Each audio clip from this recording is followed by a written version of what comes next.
there are not many organizations. That's okay. There are not many organizations that have grandchildren in their title. So that's a good start as far as I'm concerned. And I guess for me, this whole story about love, anger, and betrayal goes back a very long way, because although obviously I would be seen by most people as an environmentalist, it wasn't really that got me into the whole story back in the 1970s. It was much more sustainability than environment per se. It was much more about sustainable development, about social justice, as well as about biophysical sustainability. It was about democracy and human rights and the kind of world that we will be passing on to children, grandchildren, and future generations. So it was always, for me, the integrated notion of sustainable development rather than the environment per se. And that's, I guess, why I was so delighted to be appointed, somewhat against the odds, as chair of the Sustainable Development Commission in the year 2000, under the, how do I describe it? Under Tony Blair. We were an independent body, but reporting, of course, to Tony Blair. I've got rather different things to say about Tony Blair these days than I had at that time. But the whole thing about the Sustainable Development Commission was to give real continuing strength to the Brundtland Report, Our Common Future from 1987, to simply remind people that if we want to be good ancestors, we have to live in such a way that we pass on to our children, grandchildren, future generations, a world in which they can actually live with dignity, with compassion, with some prospect of at least sufficient stability in natural systems, climate and ecosystems, to afford them that set of opportunities. And that's what I still, I suppose, hang on to as the lodestone for all the work that I do. So the climate crisis has clearly given people a massive amount to think about in this regard. And for me, it was a hugely exciting moment when Extinction Rebellion, XR, emerged in our midst back in 2018.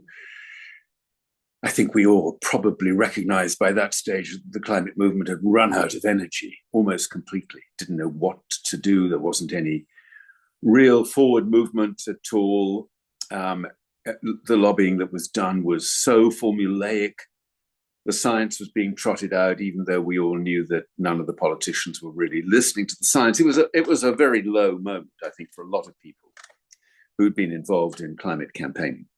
And I was very keen to get behind what Extinction Rebellion were doing, supported them as much as I could through those first few years, still working with Forum for the Future, still doing corporate sustainability. So didn't get myself arrested in those days, as that mightn't have been easy to deal with. But as I got stuck in, and as Insulate Britain took over from Extinction Rebellion and then Just Stop Oil in April 2022, I started to get much more familiar with and acquainted with the younger campaigners in Just Stop Oil. And that was all because one of the co-founders, someone called Indy Rumbelow, I did some media work with her, and she then introduced me to some of her colleagues, and these were all the ones that were under 30. And of course, at that stage, there had been quite a few actions already, but from 2022 through to the end of 2024 was a really intense period of time for Just Stop Oil action, for civil disobedience. And I was amazed at the courage of these young people. One could see that the rest of the world really did not necessarily understand what they were doing. They certainly didn't seem to respect what they were doing very much. And the right-wing media in this country were absolutely poisonous in their vilification of everything that they stood for. They tried to turn them into these stereotypes of spoiled eco-brats. And it was an incredibly difficult time for all of them. So at that point, and it was quite late in the day, I got to know quite a few of them by then, I decided to interview them and to write a book around them.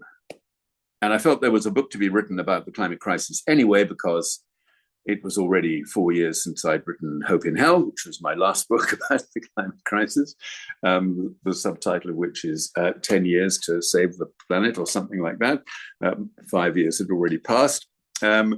And I knew that a massive amount was happening in terms of the climate crisis that most people honestly weren't connected to. And I'm not blaming people for this. It's really very difficult to keep up with what is happening in the world of climate science. And I'll come back to that in a moment. So did the interviews. I was going to do 15 and it ended up with 20. And then it kind of grew like topsy because people heard about it and wanted to get involved. And so in the end, I ended up with 26 co-authors, as I call them.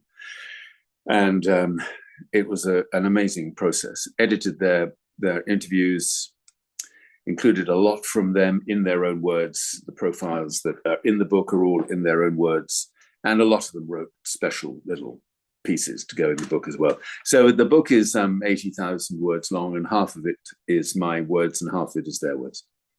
The love is mostly theirs, love for future generations in particular, and for all those who will be swept up in the now inevitable turmoil of a collapsing world.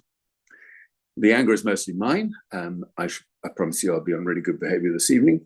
But yes, it still makes me blind with rage that so little is being done about this today. And the betrayal is what takes us to the notion about our grandchildren's climate, because the betrayal is writ large all over everything that we are doing, even now in 2026, to ensure that that future for our grandchildren and after them is going to be bleak.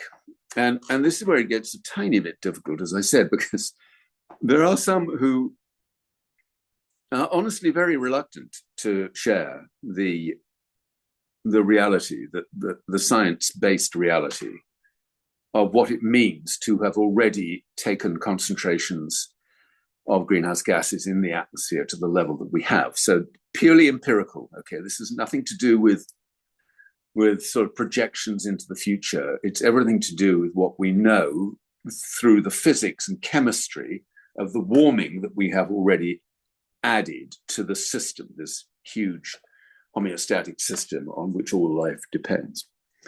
And climate scientists have been saying this for a very, very long time, that every single time, every single part per million that we increase these concentrations of gases in the atmosphere, the consequences of this will play out over decades, centuries, and millennia.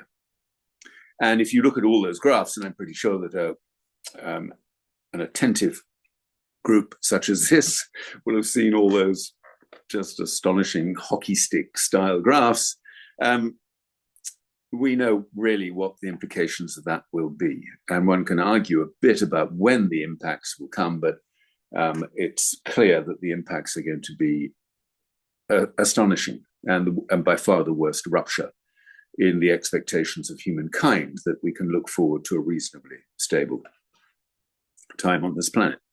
So the betrayal is, I think, when people begin to process it, is obvious.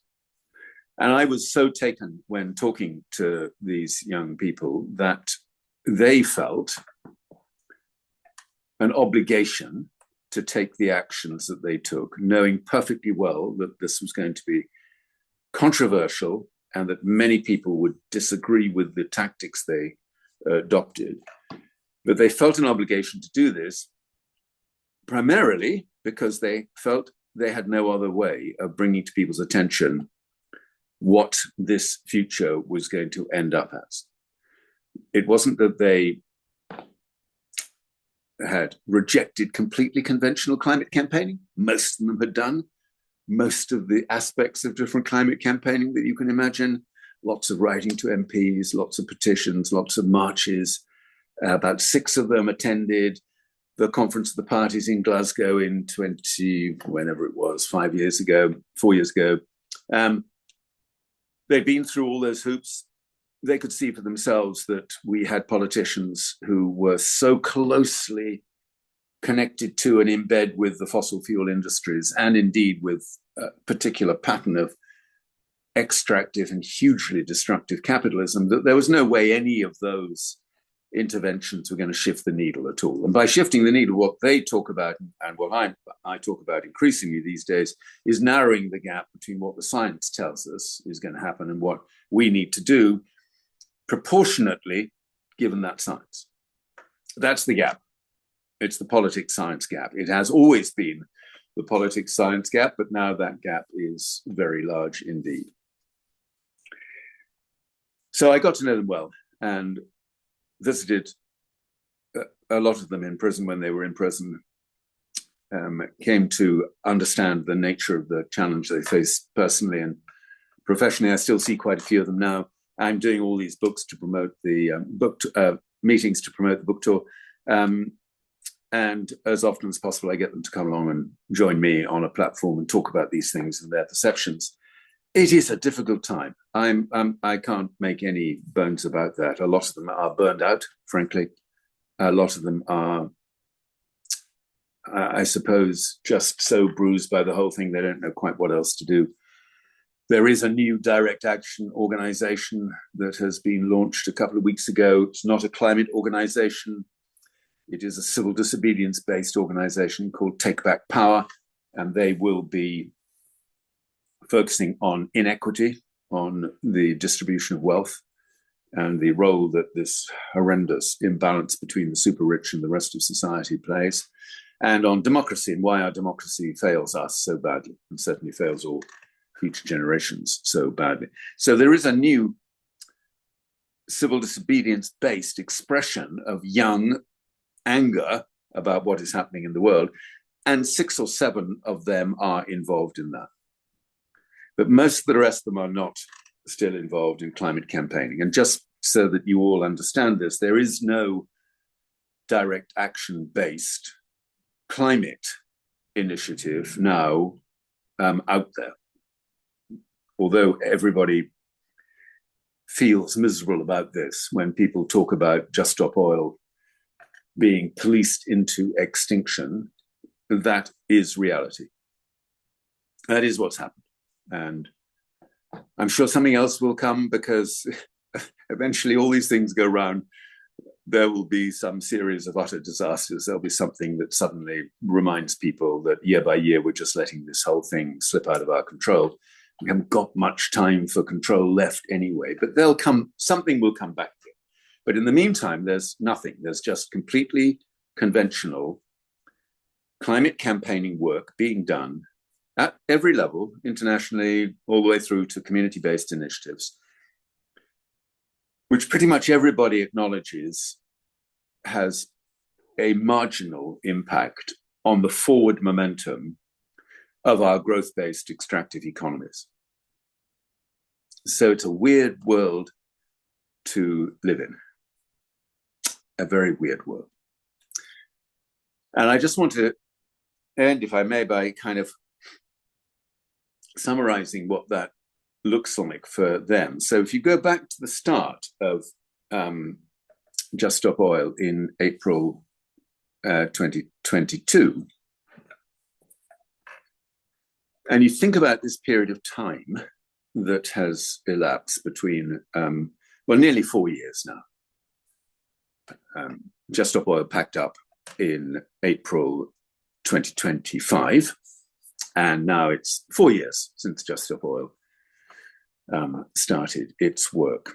And if you think about that through their lens, it's a pretty extraordinary retrospective reflection for them. Since that time, we've had 4 of these conferences of the parties, each one more of a disappointment and a betrayal than the one that went before it. The first was in Sharm el-Sheikh in Egypt, and then in Abu Dhabi in the United Arab Emirates, and then in Azerbaijan, and just recently in December last year in Belém in Brazil. And I'm not making this as a rhetorical flourish. Literally nothing has happened as a consequence of that. And only once in those 4 words, with those 2 little, in those 4 years, with those 2 words, fossil fuels actually mentioned. And that was in Abu Dhabi, of all places, for them finally to acknowledge in an official COP communique that the principal cause of the climate crisis is the emission of greenhouse gases from the burning of fossil fuels. The first and only time that fossil fuels has ever been mentioned in 30 COP communiques. And of course, there was no trace of it in the communique from Brazil. It had been wiped from the record again. For people who try and understand why some feel that they can't just go on doing normal campaigning, they have to put their passion and their concern in a different place. And they felt that Just Stop Oil offered them that chance to take a very confrontational form of direct action, to bring a level of press attention, which nothing was able to attract before that. It's quite hard to explain to people why the political backdrop matters to them so much. They're immensely well informed about this. They kind of follow the politics really carefully, and they follow the science. So, of course, in the intervening 4 years since April 2022, I need hardly tell all of you this, it's just staggering how fast this whole climate crisis is moving now. And the speed with which these impacts are now being felt as a consequence of the increased warming, which comes as a consequence of the increased emissions.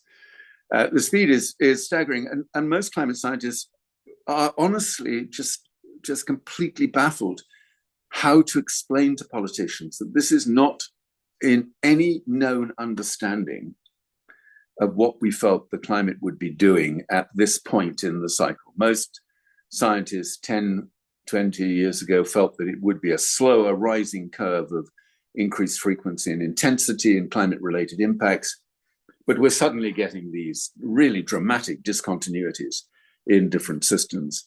And as you will all know, the focus now is much more on these so-called tipping points, places where this increased level of increased radiation from the sun and the build up of the gas in the atmosphere is threatening the stability of critical ecosystems like the Arctic or the Antarctic or the Amazon. Big focus, of course, on the Amazon when COP was out in Belém. And scientists have told me, and they tell everyone, politicians don't understand tipping points. They just can't get their head around it. And the amazing Tim Lenton, the climate professor who runs this utterly brilliant world-class group of climate scientists at Exeter University, has written this amazing book about tipping points. I saw it 3 weeks ago, and he just said, it's a nightmare. I'm a serious, fully committed, and quite competent communicator, but I cannot get politicians to understand the nature of tipping point science, which isn't like slow incremental curves of the kind that they're used to. This implies the near inevitability of dramatic discontinuity in different systems. So I won't say any more about the science, but just so that everybody knows, the science is as absolutely grim as it could possibly be. And there are no sort of countervailing data sets that tell us it's not as bad as we think it is. It's probably worse than I'm telling you now. So those are the two political and scientific points in this system. If you like, just two more things very quickly, and then we'll go into some discussion. At the same time, of course, the legal situation here in the UK has changed dramatically. So 2022, we saw the Police, Crime, Courts and Sentencing Act, a conservative act, obviously, introducing some pretty draconian restrictions on the right to protest. And much of that was drafted by a right-wing think tank under the leadership of a man called Lord Wolney, who literally wrote sections of the bill as it passed eventually through Parliament. A year later, the Tories also passed the Public Order Act in 2023. That still, when people read certain clauses in the Public Order Act, they can hardly believe what they're reading, because the level of the penalties involved for people doing basic things like locking on or whatever it might be are just increasingly harsh. And then, of course, the Tories got booted out. Labour came in. Everybody thought that maybe there would be some let up in the degree to which our rights to protest here in the UK were being hammered at every point. Not a bit of it. Yvette Cooper, as one of the most authoritarian secretaries of state the UK has ever seen, doubled down on both those acts, introduced some new measures of her own, and that has all, of course, been picked up by the current Home Secretary. And they're not done yet. There's a new bill going through Parliament which would actually ban regular protests on the streets if they were deemed to be too disruptive to the lives of people in that area. So I was on the Palestine Solidarity March on Saturday, 100,000 people, amazing march, like all 33 preceding marches. And of course, this act, when it becomes an act, which it probably will, the Home Secretary will be able to instruct the Met Police not to issue a license for a manifestation of that kind. So they're not done yet. And they're also intent, as you know, on getting rid of jury trials for many of the court cases that would be normally heard in a court case in a high court. Now they're trying to get rid of court cases, including for protests. And we saw today why they want to do that, because I'm still kind of going around with a great big smile on my face. I suspect the government's going to take that smile off my face at some point, but there has been an astonishing series of verdicts coming out of Woolwich Crown Court today for the first of the 24 Filton protesters. And on one charge, they've all been found not guilty. And then for the other two charges, most of them had a complex result, which is they did not want to produce a verdict.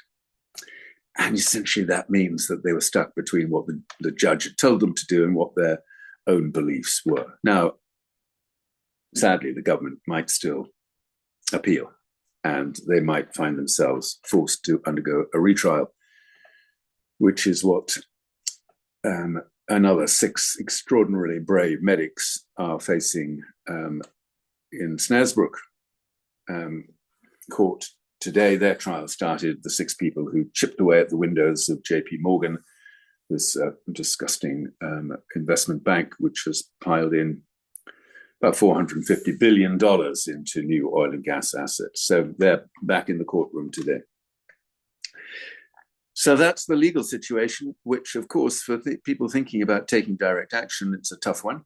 The focus has shifted to Palestine anyway. The whole story about the ongoing genocide in Gaza is so morally abhorrent to people that has rightly dominated the front of mind when it comes to things we need to do regarding our rights to protest in this country. And a lot of people are very involved in the ban campaign organized by Defend Our Juries. There are something like 2,700 cases now which will have to be heard individually. They've started now with the plea hearings. I have my first plea hearing in Westminster Magistrates Court on Monday. So there's a ton of activity around all of that stuff going on as well. So it's tricky. And in the meantime, the concept of intergenerational justice, which is what one generation owes the generations that come after it, seems to have fallen through the gaps, as it were. You don't hear many people think about that these days. Even finding a viable current way forward for ourselves becomes increasingly problematic with all the different crises that we face. So it's difficult time to be trying to make sense of all of these things. Anyway, I will finish my kind of opening comments there. Very happy to answer questions on any of this, both the climate-related stuff and obviously Palestine, or more broad thoughts about intergenerational justice, which I'm sure was the impulse, the powerful impulse that brought all of you together to think about what we can do as older people regarding the chances, the life chances and prospects of our grandchildren in the future. Not that I have any grandchildren yet, but I still think of them as sort of something that we all have a nurturing and stewardship role for.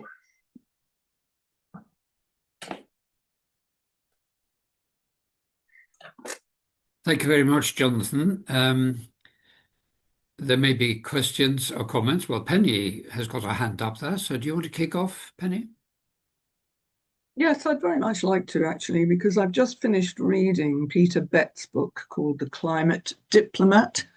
And I would very, very seriously advise you to read it, Jonathan, because I think that saying that absolutely nothing about fossil fuels was mentioned at Belém is possibly, uh, I know it's not in the text, but I think it's wrong to say that it wasn't mentioned. I didn't say that. I said it didn't appear in the final communique. No, it didn't appear in the final text, but 80 countries tried desperately to get the roadmap.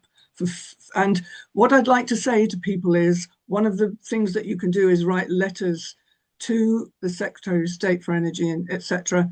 and say, why aren't we joining the fossil fuel non-proliferation treaty group that are meeting with Colombia and the Netherlands in April in Colombia?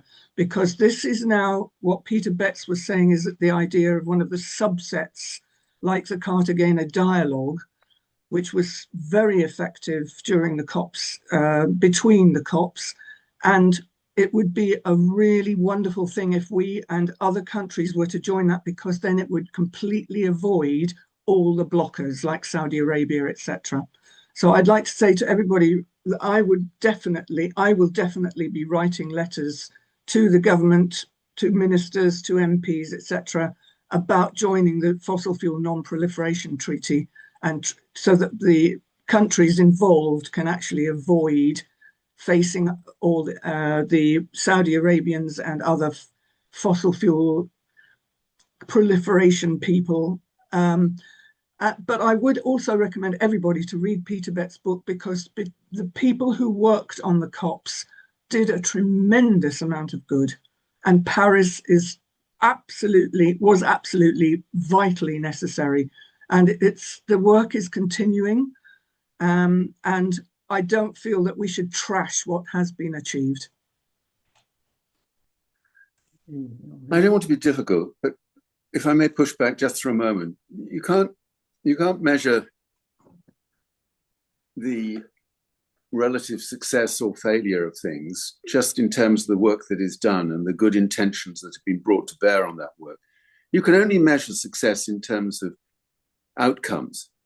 And that would mean changes to all the key parameters that are driving us forward. So I'm not doing this for effect, but just so we are all absolutely clear, at the end of 2024, the 2025 figures aren't out yet.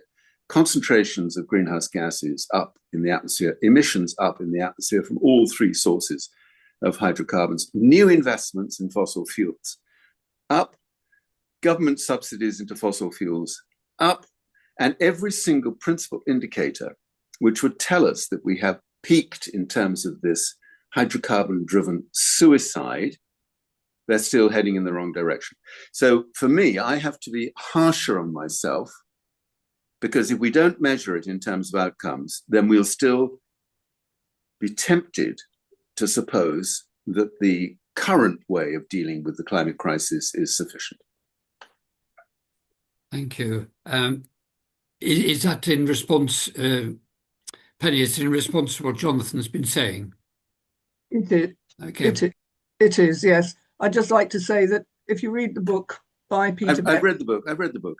Okay, then there have been a lot of measurable outcomes, and I don't feel that they are necessarily celebrated sufficiently. I understand completely what you're saying about the fact that the carbon count is still rising every single day. I understand that completely, but to say that the COPs achieved nothing is not true. We beg to differ. Let's leave it at that. Thank you, Penny. Thank you, Jonathan. We've got a question or comment from Charlotte.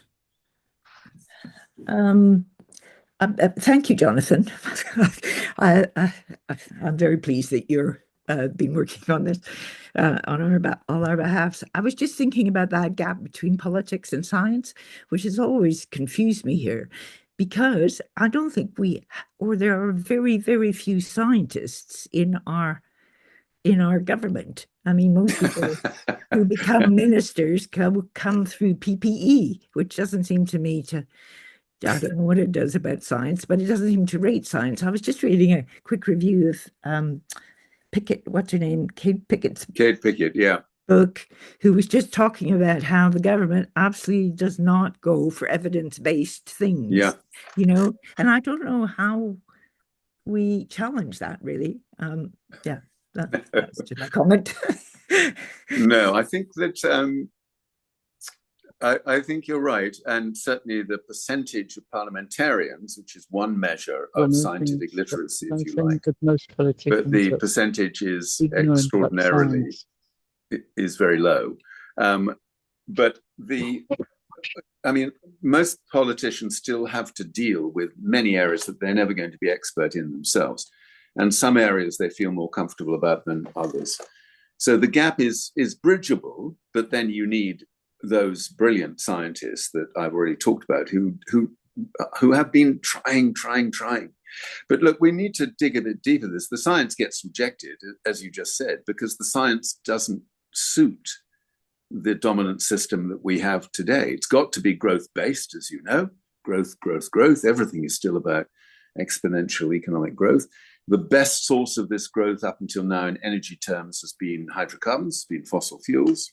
The astonishing growth in renewables, which is going on all around the world now to an absolutely remarkable degree, doesn't generate as much profit, anything like as much profit, as the continued extraction of fossil fuels does. So it doesn't make it as attractive to those who are as rapacious towards the earth as some capitalists have always been. So it's the deeper underlying things that I think we need to take into account more often. Let's just, quick reminder, of course, the country that is leading the world in terms of the transition away from fossil fuels into renewables, into the all-electric economy, as it's called, is China. And the reality of what's happening in China is so completely astonishing, most people can't even get their heads around it, because the speed of adoption about solar, about wind, about batteries in particular, about new grids, etc. Yes, of course, they still burn a lot of coal. We know that. It's a very big country. They still burn a lot of coal. But the speed with which they've moved to deploy this new energy economy is completely gobsmacking. And then you need to think that most of a majority of politicians that end up in their equivalent positions of parliamentarians here in the UK are science or technology trained, particularly engineers. And I do think that's got something to do with it. Mm-hmm. That's not an apology, by the way, for China. It's a country I struggle with massively, but it's just a reflection on political literacy when it comes to different kinds of science. Thank you. Alan, I think you have a... Yeah, thank you. Thank you very much, Jonathan. I think that was extremely powerful and for all of us at one level difficult to take in, because even though we're not politicians, we all don't want to hear to that degree quite how hazardous our future is, or not just our future, not our future really, the next 2, 3, 4 generations. And I suppose the kind of dispute that was happening between you and Penny, it's relevant, but it's not actually one I think we must get caught in, because I think the key thing for us, at least us as our grandchildren's climate and us as part of the European Grandparents for Climate, is to try and find a place where we can at least have some impact in the direction that you've been talking about. And the one that occurred to me, even though I can't think how to operationalize it at the moment, is almost to make ourselves as seniors the agents of the scientist's voice. If somehow to use our voices to make governments understand this thing that they don't want to understand. And I don't know, we've got to think a lot about how we do this. We've been trying to think about it, in fairness, for the last year. But I still think that is the issue. How can we be used at our senior ages to turn data, which is extremely negative, dangerous, and frightening into something which governments have to face. Now, we know somebody like Trump is not going to face it because he survives on not facing anything. But a lot of some governments are beginning to face this. And actually, I think you're right about China. They may have done some terrible things to human rights, but what they've done is almost unbelievable in terms of anybody's expectations. And we have to note that as the one positive place, as we learned in Oslo, one of the engineers from Norway who's now been consulting with the Chinese government has predicted that United States really will collapse, and probably Russia will as well, and that China, anybody who wants to survive, will really have to join with China.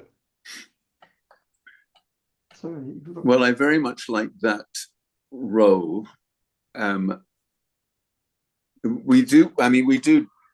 We do genuinely have brilliant climate scientists here in the UK, and I'm sure some of you heard about this climate emergency briefing that they and others organized in Westminster about a couple of months ago? Yeah, maybe at the end of last year.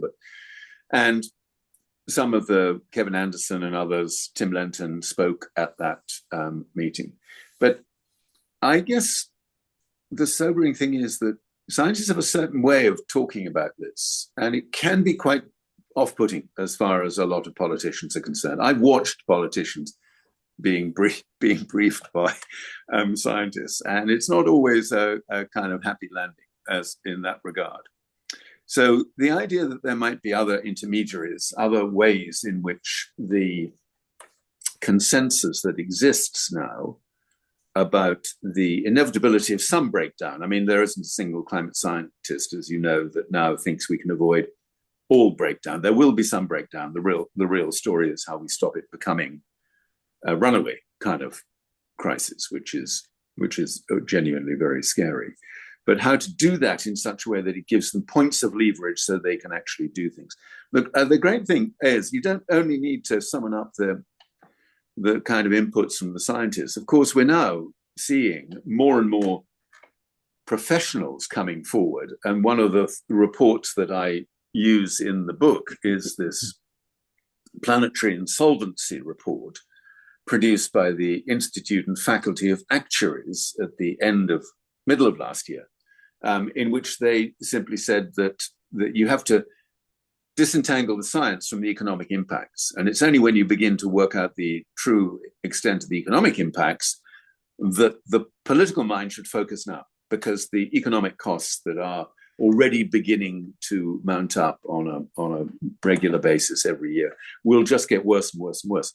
And of course, you've got all the contributions now from the insurance industry saying the world is becoming increasingly uninsurable, which from a capitalist point of view is not a happy prospect. So it isn't, you could be wise voices in interpreting the science, but also in helping politicians understand that it's now not just the activists and the scientists that are doing this stuff. It is increasingly very influential professional groups. And that report, I mean, there's a brilliant one-page summary of it. It'll scare the life out of you, but it's a brilliant report called Planetary Insolvency by the Institute and Faculty of Actuaries. Thank you. Robbie, I think you're waiting to say something? Yes, thanks.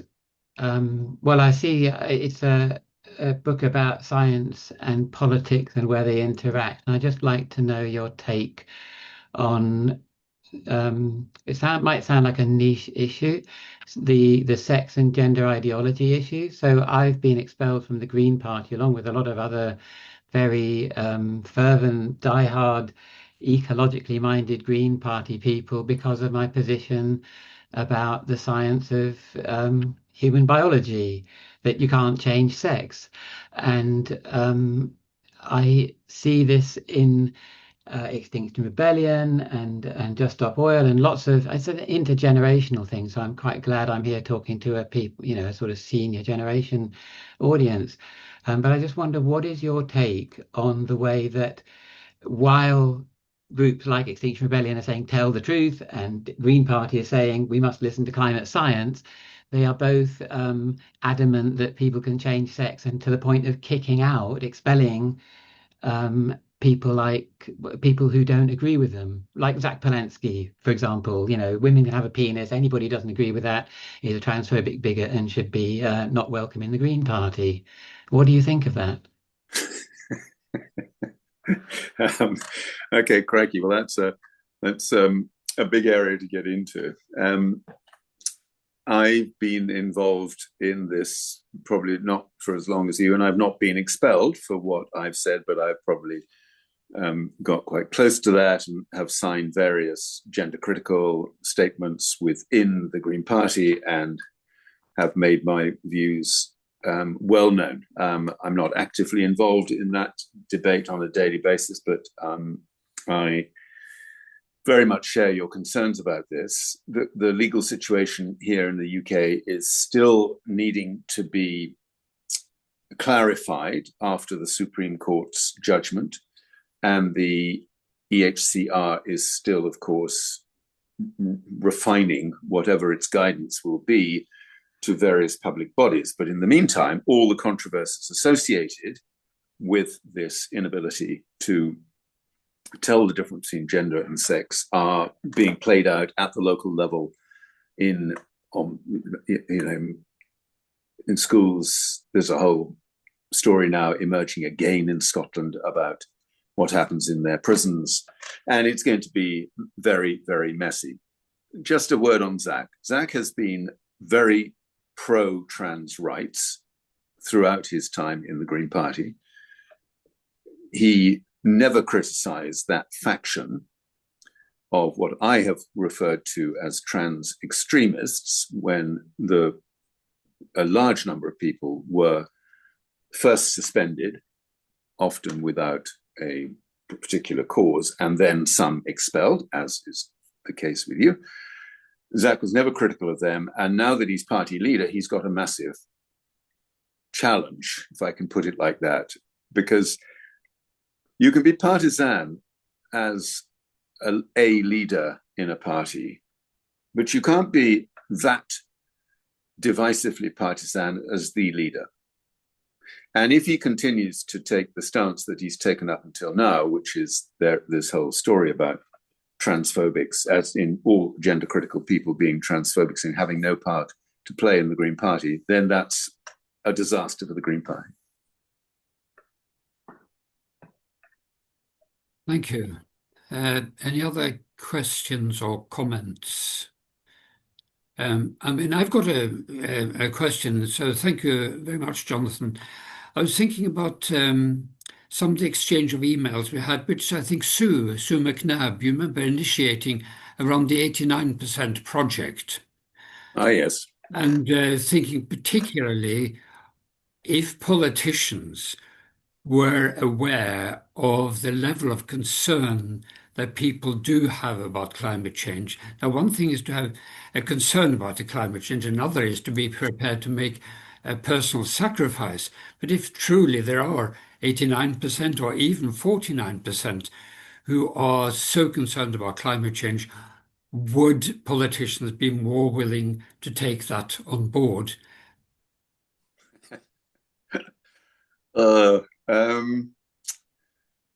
Yes, I followed this development carefully, partly because I'm poll skeptic, as it were. I tend not to put too much faith in polls one way or the other on most of the things that people are talking about. And when that poll came out, my inner skepticism was triggered immediately, which meant that I went to look at the questions that they asked in the poll. And the basic question to which 89% of people responded positively was, do you think your government should be doing more about climate change? Not a difficult question to say yes to, because there are no implications then about what that would actually mean, let alone what the consequences of that would be in terms of the other things that people care about. But the strength of this poll was that it was genuinely global. It really wasn't just a rich world poll. I think there were 12 countries involved and a large number of people. So it's got some merit. And I think we can be heartened by expressions of good intent of that kind. How do I say this without sounding just too skeptical for my own good? The truth is, I've been at this for 50 years. I launched Friends of the Earth first global warming campaign, because it wasn't called climate change back in the 1980s. And in 1986, I launched Friends of the Earth first global warming campaign as director of Friends of the Earth at that time. And I followed this story very close up in terms of what persuades people not only to lend support in theory, but to lend support in practice over the last 40 years. And of course, it's so easy to say that we care about things and then not actually do anything about them. And I have been critical of what I have sometimes unfairly described, perhaps unfairly, as the wee bees, the wee bees being well-intentioned, well-informed bystanders who somehow haven't been able to find a particular point of purchase for their expressed concern about something, even if that is a relatively small thing, whatever it might be in their lives. So I worry about people getting too excited about this. There's a new initiative, relatively new initiative here in the UK called Climate Majority Project. Actually, it's 2 years old now. And the Climate Majority Project is speaking to exactly that whole set of public perception issues that people really do want to see politicians do more about this, and they really do want that to happen across the whole political spectrum. And the Climate Majority Project is all about getting that majority, whether it's 89% or, as you said, 49% even, to turn those expressions of concern into opportunities to do something, even if it's quite small things. Most of them were exactly the things that Friends of the Earth was recommending back in 1986. But hey, let's not quibble about that.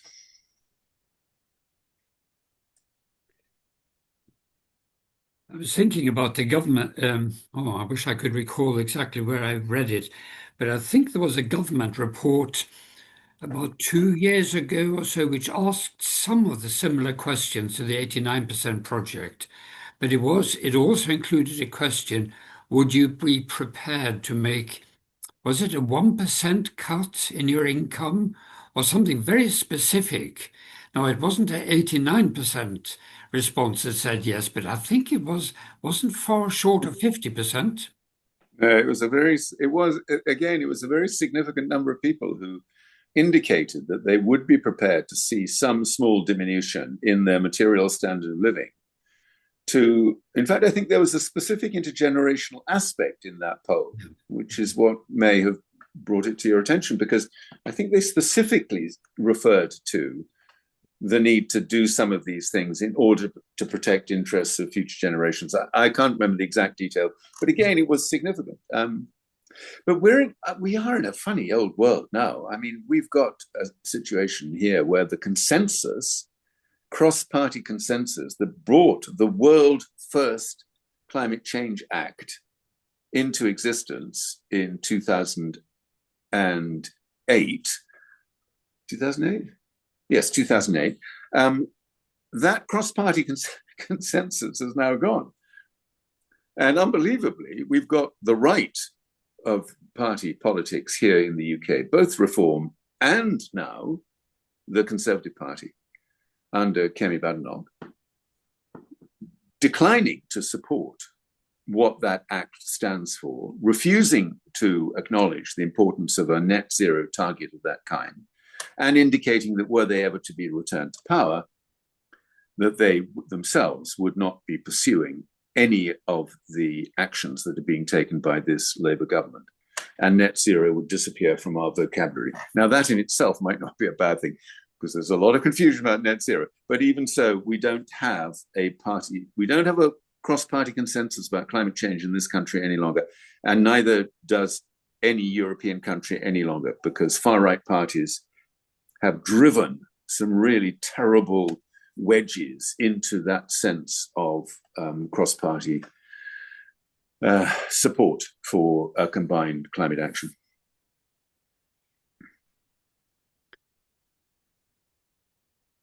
Right, we could go away from this and just throw our hands up, or we could go to the barricades. I must say, some of the things, I don't know if you've seen our website, Jonathan, but I think you'll find something that's pretty modest compared with what you've been talking about. For instance, the letter writing to the MPs, the suggestion of changing your bank, not exactly high-profile stuff, and yet we do it. Well, look, I've spent most of my life making certain that I do not join the ranks of those who seem to get more enjoyment out of criticizing others than they do out of doing the work they need to do themselves. And that when I went to Friends of the Earth in 1984, that was something I strongly committed to at that time. I think there's very little purpose in holding people up for critical scrutiny on the inadequacy of the actions they're taking. I do not like lifestyle shaming stuff. If people ask me and say, what was the one thing that you can really do? I say, well, honestly and truly, we could all eat less meat. And if you're on that path, good, just go a few more steps down the path. And you might find yourself eventually ending up eating no meat at all, but that's fine. But I don't really like lifestyle advocacy for change. It's never done it for me, perhaps because my own lifestyle has been clearly in breach of many aspects of what green life is meant to be about. When I worked for Forum for the Future, because we're an international organization with offices in New York and Singapore and Delhi, I spent many days every year flying from A to B. So I've never gone down that path. The one thing that I think we do now all need to be a bit more aware of is the sense to which we become complicit then in a failure to make the story more urgent for the political systems that we're all part of. And I don't want to leave the politics out of this. I want politicians to be coaxed, encouraged, cajoled into raising their game on what is now an indisputable crisis. It is a crisis in our midst right now. So I like to remind people that part of what we need to do as individuals is to embrace the political as well as the practical in what we're doing, and to combine those two things. The story about money is really important, and getting your bank account sorted out is one thing. Getting all your pensions sorted out is another thing altogether. And for those who have chosen to go down that path, which is to decarbonize your pension pot, well, you will know just how painful a process that is. It is really difficult. And as someone who's been through that a long time ago, but nonetheless have watched other people make that commitment to ensure that their money in their pension pot is not being invested in continuing the dominance of fossil fuels in our life, is a big commitment to make, and a really practical way of changing things at that level. Now, Julianne's got her hand up. I wouldn't be surprised if it's on this topic, perhaps. No, actually not on pensions. Oh. That's for next month. I was just going to say, Jonathan, I think we've clearly reached a point where we've just got to be brutally honest about the situation we're in. So I do appreciate your brutal honesty tonight.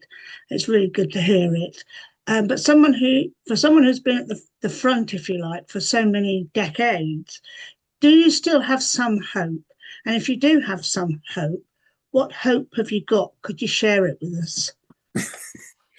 Yes, no, I still have some hope. And if I didn't, honestly, Julianne, I wouldn't be on a call with you now. I wouldn't be doing this work. I wouldn't have bothered writing a book. I mean, what would the point be about writing a book if all hope had gone, as it were? And I know that without authentic hope, and I talk a lot about that because I'm no great fan of what I call shiny optimism, where people just hope that technology is going to sort it out on our behalf, and hey presto, everything will be done and dusted. I honestly have very little time for that. But authentic, thought-through, action-based hope is the absolutely critical societal force that we need now. And Tim Lenton, whose work I mentioned before, who's written a lot about these physical tipping points, climate tipping points, also talks about socioeconomic tipping points in his book.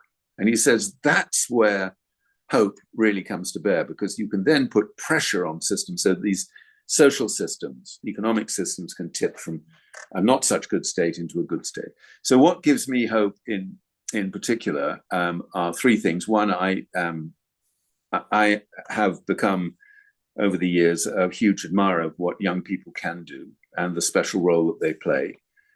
And I will continue personally to support young people in my own advocacy and activism these days. And that's all the royalties from the sale of the book are going to help more radical climate organizations and help young people, because I think it's not an easy future for them to contemplate. The second source of hope for me is, oddly enough, technological. I do think this solar revolution is for real, and it is going to provide a foundation on which much else can happen. But I don't want people to get that out of perspective. But what is happening now, with costs getting lower every year, efficiencies increasing, rollouts just looking astonishing, there isn't any reason, by the way, if we treated this as a genuine emergency, like we treated COVID as a genuine emergency, there literally isn't any reason why we wouldn't get to 100% renewable, efficiency-based electricity systems. It's not the whole energy story, obviously, but electricity systems by 2030, 2035 at the latest. I mean, everything is there for us to do this. And that brings me to my last reason why I'm hopeful.